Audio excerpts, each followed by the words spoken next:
اللہ نے کتنے ادب سے دیکھے نا نماز میں، اتحیات میں بیٹھ کے کتنے ادب سے پڑھوا، السلام علیک ایھا النبی، کتنا ادب ہے، ایسے ہے دو زانو، تو یہ ایک ادب سکھایا بھی گیا نا۔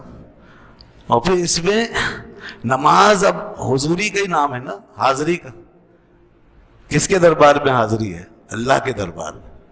جب آپ کہتے ہیں اللہ اکبر تو یہ ہاتھ اٹھا لیا آپ نے پوری دنیا سے، یہ آپ دنیا سے اب الگ ہو گئے، اس کا اعلان بھی کر دیا آپ نے، اور نعرہ تکبیر بلند کر کے آپ نے بس اب یہ بتا دیا دنیا کو کہ میں اپنے رب کے حضور میں جا رہا ہوں، اب نہ مجھ سے کوئی بات کرے نہ میں کسی سے بات کروں، نہ کوئی میری طرف دیکھے نہ میں کسی کی طرف دیکھوں۔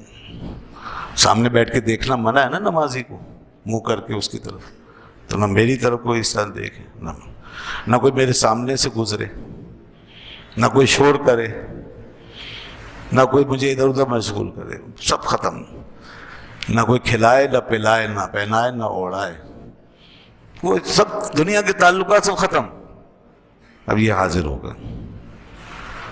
اور اس کے بعد پھر آپ التحیات میں پہنچے اور کہا تحیات للہ والصلوات والطیبات، یہ رب کے حضور میں حاضر ہو کے اب آپ کہہ رہے ہیں التحیات للہ، تمام تحیات یعنی تعظیمیں، عظمتیں، تحیتیں، پاکیاں سب اللہ کے لیے۔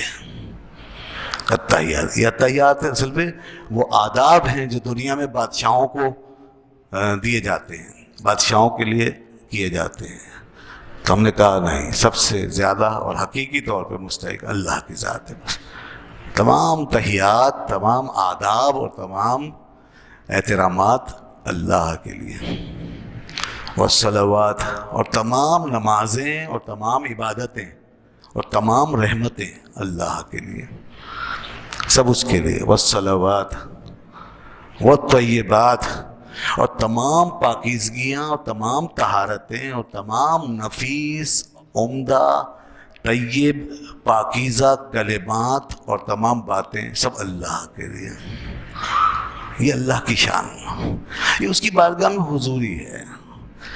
اب آپ حاضر ہو گئے۔ اب عرفا کہتے ہیں کہ جب کوئی دل سے اور پورے ذوق کے ساتھ خدا کے حضور میں ایسے پہنچ گیا نا، تو یہ کہنے کے بعد اس نے باب ملکوت کھلوا لیا، اب کھل گیا دروازہ۔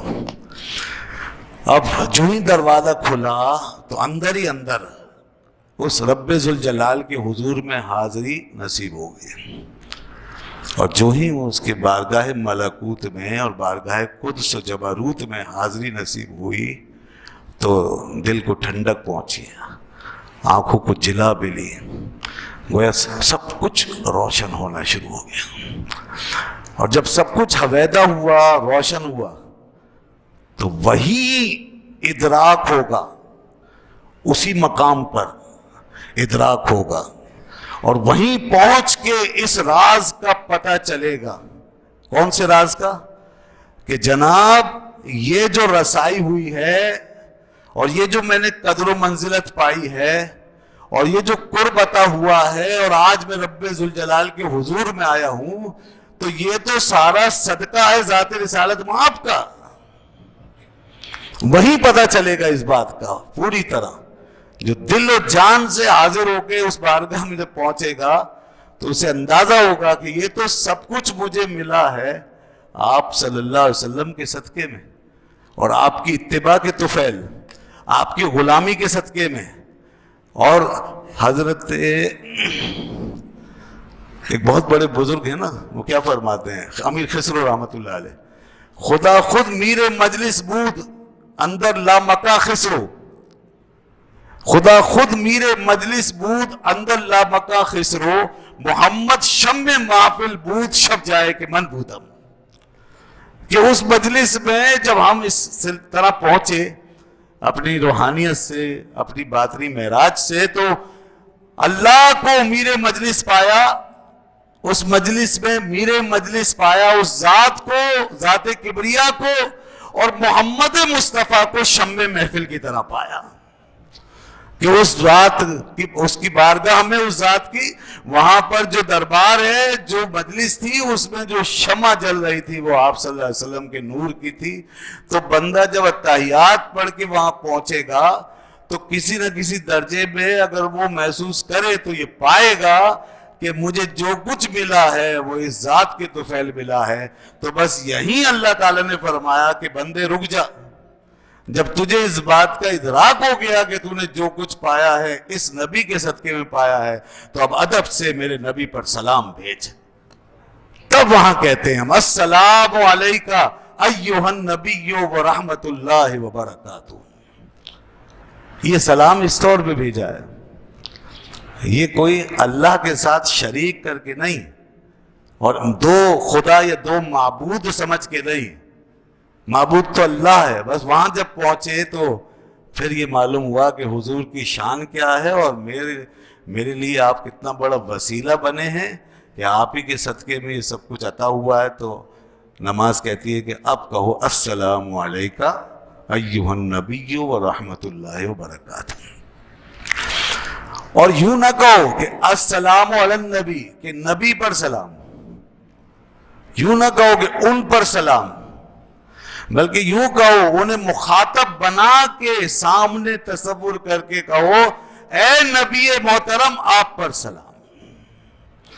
اب آمنا سامنا ہے، کیونکہ جو بھی رب کے حضور میں حاضری دے گا وہ محبوب کبریا کو ضرور پائے گا.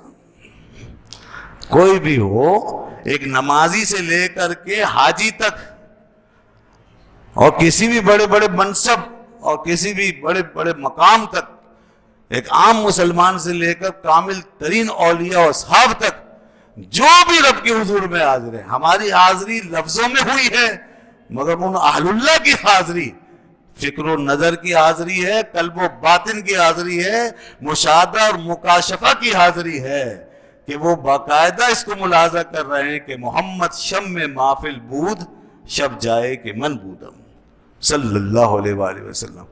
یہ ہے سلام، السلام علیکہ ایھا النبی. تو یہ پوری ایک حقیقت ہے. یہ اب لوگ کتنے آرام سے کہہ دیتے ہیں یہ تو جی وہ نقل ہے جو معراج میں کلام ہوا تھا، اس کی نقل، اس کی کاپی ہو رہی ہے. ایسے لوگوں کو روح ملے گی نماز کی کہ خدا تک، اس کے رسول تک پہنچ پائیں گے؟ یہ جو میں نے جو کچھ کہا ہے یہ ہے ہمارے بزرگوں کی بات، ان کی نمازوں کا حال ہے یہ. اب جس کی نماز خالی بس ایک نقل ہی بن کے رہ گئی ہے تو بس ٹھیک ہے، اس کی نماز پھر وہی ہے، پھر غائب کی نماز ہے، حاضر کی نماز تو نہیں رہے گی نا. یہ حاضر کی نماز تو یہ ہے کہ آپ نے شروع سے لے کر آخر تک اس طرح پیش ہو جانا ہے اللہ کے حضور میں اور آپ صلی اللہ علیہ وسلم کی بارگاہ میں.